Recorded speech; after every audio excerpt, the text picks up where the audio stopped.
Whatever happened to predictability? The milkman, the paper boy, evening TV. You miss your old familiar friends, but waiting just around the bend. Everywhere you look, everywhere there's a heart, a hand to hold on to. Everywhere you look, everywhere there's a love of somebody who needs you. When you're lost out there and you're all alone, life is waiting to carry you home. Everywhere you look, everywhere you look.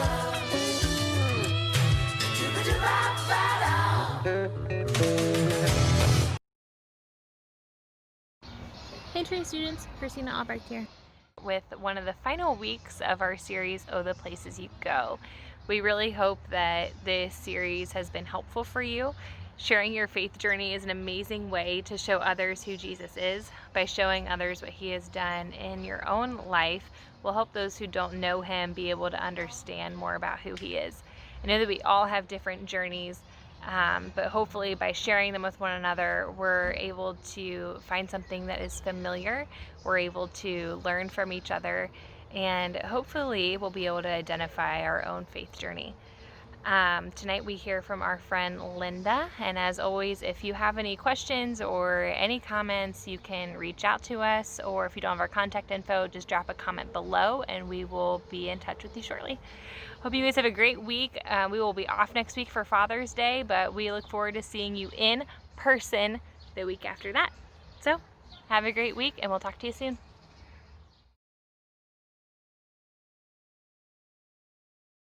I have a timeline. It's not quite as long as Phil's because I've been around a while, but I'm not as old as Phil. So we'll, summarize. I grew up Catholic. Lots of people in the church have grown up Catholic. And there was never really a question of God. My uncle was a priest. Actually, in my life, there was never really a question. You were either Catholic or you were not going to heaven. You had to be baptized. You had to be going to the Catholic Church. My dad was really hardcore strict, grew up in that environment. And that's what I grew up in. I wanted to go to other churches just to see what they were about because my friends on my street were like 50-50 split, but wasn't allowed. So pretty structured Catholic, couldn't tell you a Bible verse, knew my Catholic prayers, knew my 10 commandments, and had my spot in church. We went as a family, and I have 4 brothers. So it was brother, mom, brother, me, brother, dad, brother, because we're 5 kids in 5 years. So lots of sibling poking and prodding, and 4 boys don't ever get along. So that was kind of my youth. Never questioned whether there was a God or not. Wasn't involved in any kind of youth group. The youth group at my church, I went to Catholic school. So I didn't go to the school in town where most of the kids that went to youth group did. And some of you may know, I'm a little shy. So shockingly, I did not want to go to some place where I didn't know anybody. So I didn't really get involved in any kind of youth group activities or anything like that. Went to a Catholic high school, a lot of the same. Did learn about some other religions there. So then I was really curious. That was pretty much it. When I went off to college, I kind of look at those as my wandering years.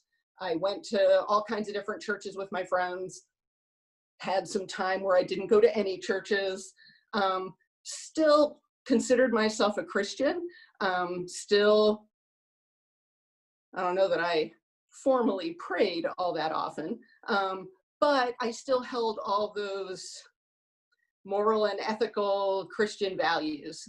Still, help people do the right thing, tell the truth.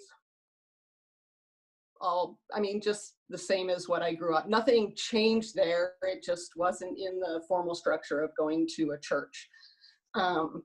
Married a non-practicing Catholic, so we continued to non-practice until we had kids. And I said, you know what, I want my kids to grow up in some kind of church. There's a lot of stuff in the Catholic Church that I didn't necessarily agree with or like.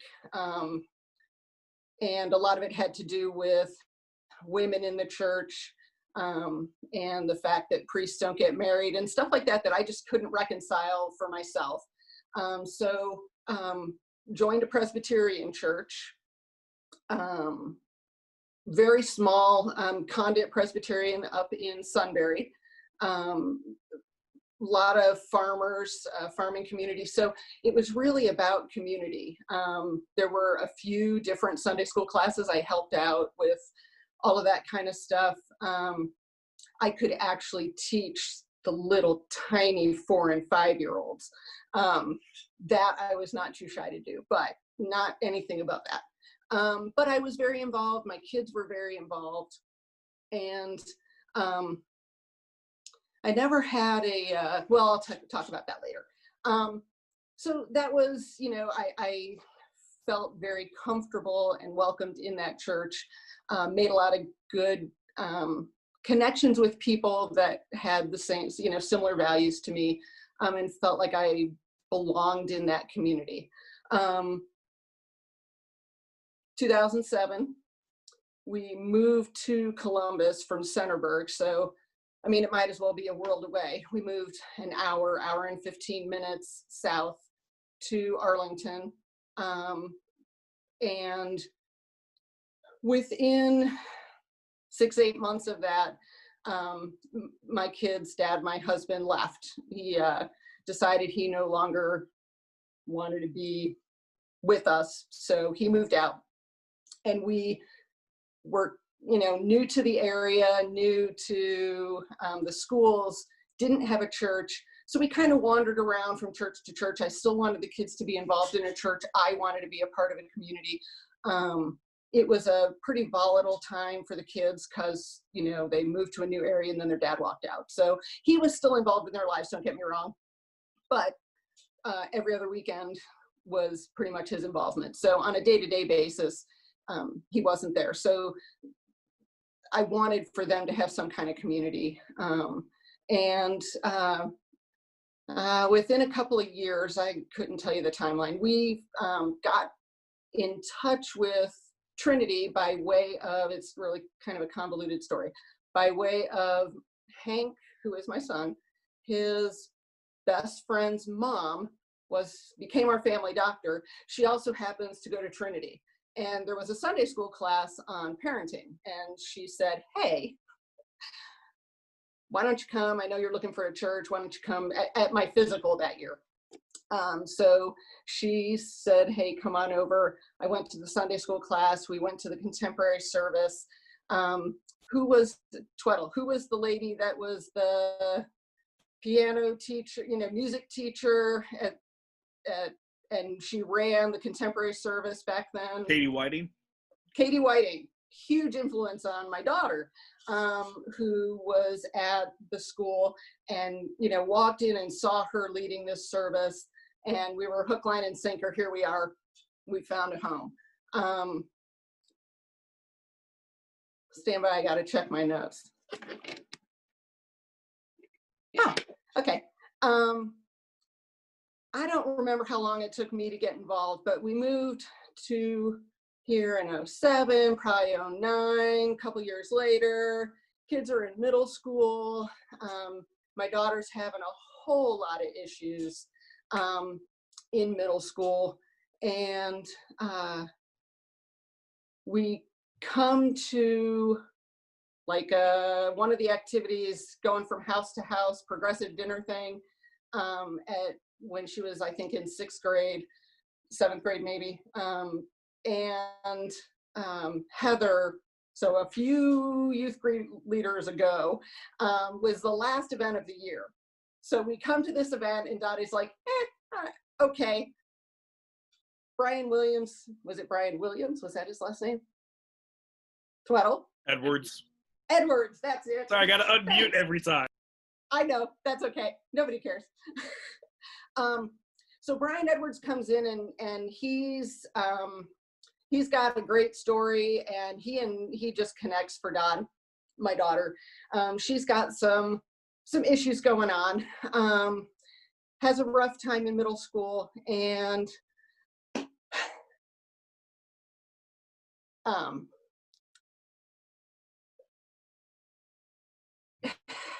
she tries to kill herself a couple times.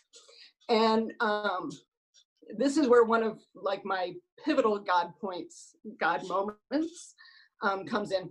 And it's not a God moment like, seeing God. I realize that I have a lot of questions about not whether God exists or not, but I'm pretty angry at God. At the same time that my daughter is trying to kill herself and end her life, my nephew is fighting for his life with leukemia. And we're in this, everybody's praying for everybody kind of mode. And I frequently, people probably thought I was crazy on the freeway, but I drove to 670 to work every day. And I'm like, maybe they thought I was singing, I don't know. But I'm like talking to God in a loud voice in my car, trying to work through this whole thing of, how do I support my daughter? Why is my nephew dying? And how are you having these two things happen at the same time? And when I hear people say, oh, just pray about it and it'll be okay, your prayers will be answered. So my nephew died from his leukemia, and my daughter lived. So does that mean that we didn't pray enough for my nephew? I don't think so. I don't think that's how it works. But I struggled. I really struggled with the whole good things, bad things happen to good people thing. And I really struggled with being angry with God, grateful beyond words that my daughter, lived through the year of, it was numerous years of stuff. She still has things going on. But that year where she's trying to kill herself and he's trying to save his life, I kind of learned that you don't pray for God to heal things. You pray for wisdom, you pray for leadership, you pray for patience. That's me. I learned that praying is just me talking to God.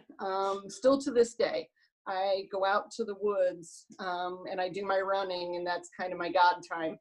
And normally it's, on a trail in a woods. And lately with my mom, because I can't really leave her, I run on Walcott Road. Not very pretty, not a nice trail, but last weekend, I literally said out loud, okay, not very pretty, not much going on here, God, but this is what we got. And we talked while I ran. I still struggle to this day with the whole bad things happening to good people thing, and how God works and why things happen. But I learned that, I never thought about my faith, but I learned that apparently, my faith must run pretty deep. I never doubted that God was there and that God got me through that year. That Dottie and I were in counseling, and she was sometimes inpatient, sometimes outpatient. We had a lot of stuff going on. I was out of work a lot for her. Took about a 25% hit to my paycheck and somehow still paid my bills. And, I put that as a God thing. Did I have support from my family? Yes, but not $10,000 worth of support, which is how much less I made that year. And uh, I don't know how, or I couldn't tell you how to put something in God's hands, but I can tell you that I frequently prayed for the right words to come out of my mouth, and I just tried not to fret about it too much. Tonight I prepared, but I still prayed that same thought, that same prayer. Just let the right words come out of my mouth so that this has some meaning for you guys. I had kind of another pivotal moment, and it was, it pivotal, or just, I guess, confirmed for me that everybody has their kind of their place.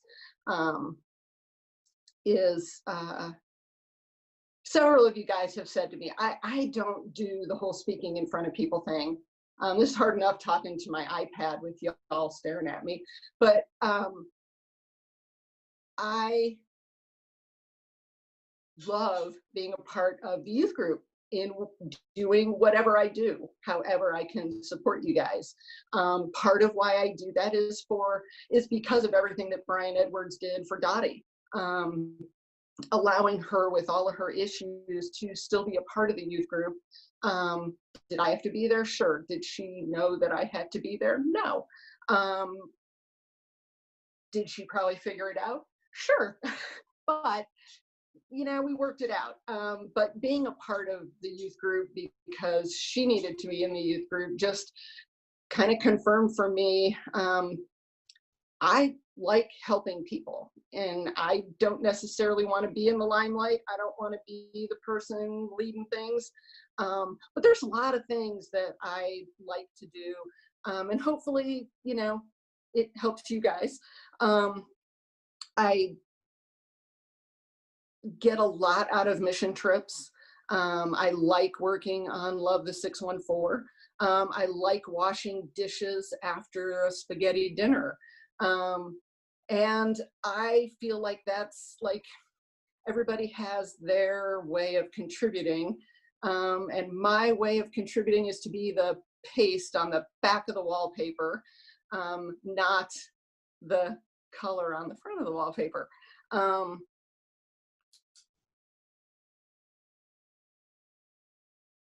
Where I'm at today, today I struggle because I talk to God a lot. Alzheimer's is a really cruel disease. My mom's doing really well with it, but we're headed to, a path of her not remembering things. If anybody knows anything about Alzheimer's, you lose your short-term memory, and then it slowly starts creeping into other things. And we see it creeping into other things. And she's a very happy-go-lucky person. So I am very blessed to have her happy-go-luckiness.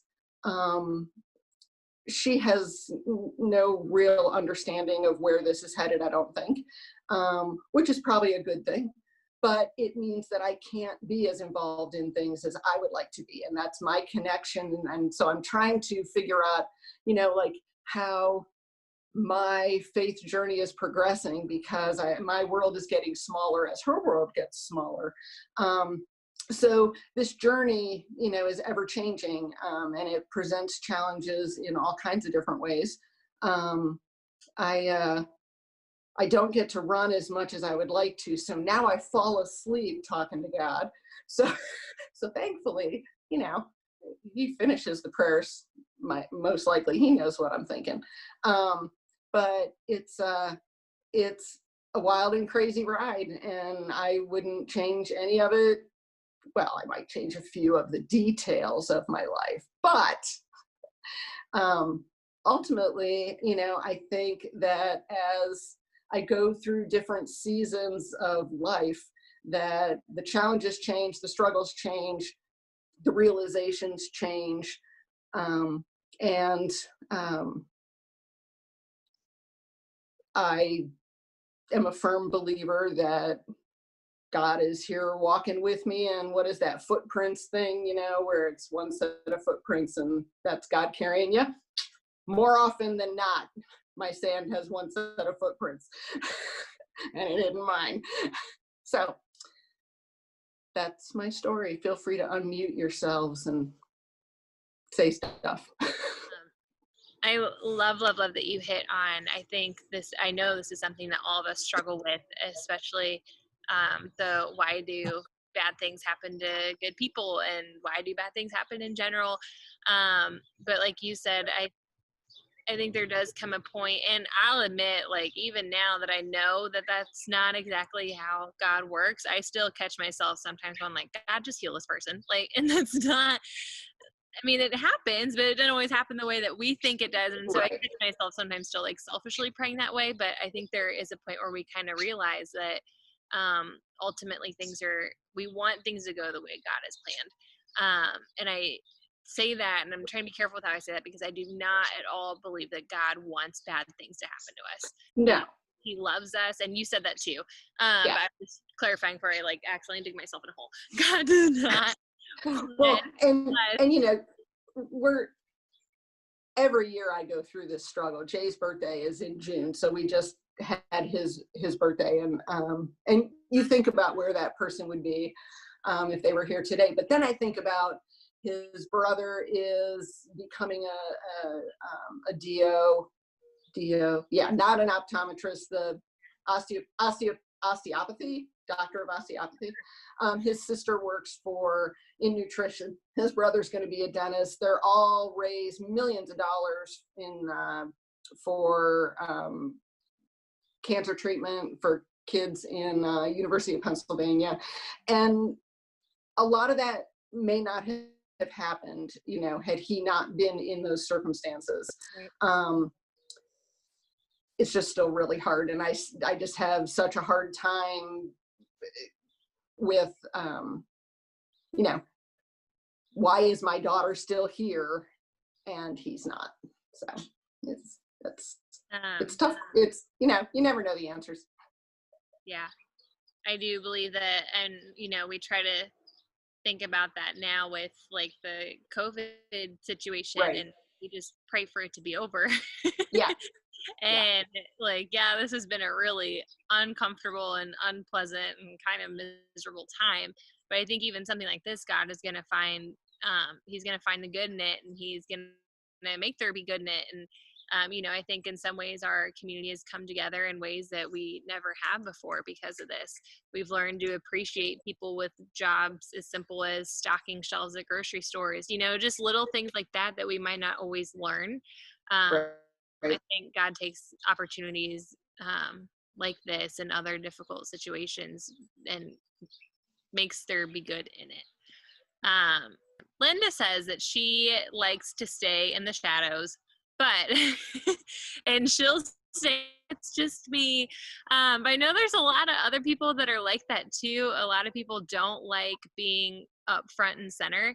And I just want you guys to know, because I know that I have some friends that are similar to that, and they feel like they're not important or that they don't, contribute anything to a team. But let me tell you, when it was 11:45 and I'd be done with Trinity Kids and y'all had a confirmation event starting at noon, Linda was the one that pieced everything together and looked great for you guys to come down there.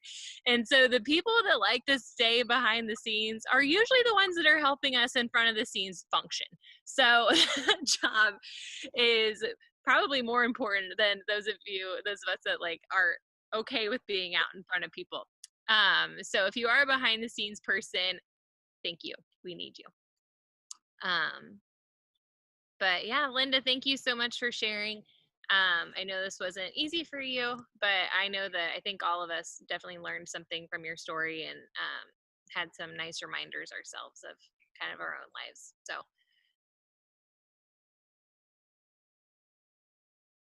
Lord, we're thankful that we can continue to gather in a way that we can still be part of each other's lives, and hope that we can just kind of take some things away from the stories that we're hearing, see how they can help us through some times in our lives, whether they're good or bad times. And Lord, we lift all the the prayer requests. Watch over our families as we deal with illnesses. Watch over our friends, and just be with people who are suffering and struggling, and give them the strength to continue to work through, and just help them through the times they're having, as difficult as that may seem for some. We ask that you continue to watch over us this week, and bring us back safely in a couple weeks where we can meet in person. Amen. Amen. Amen.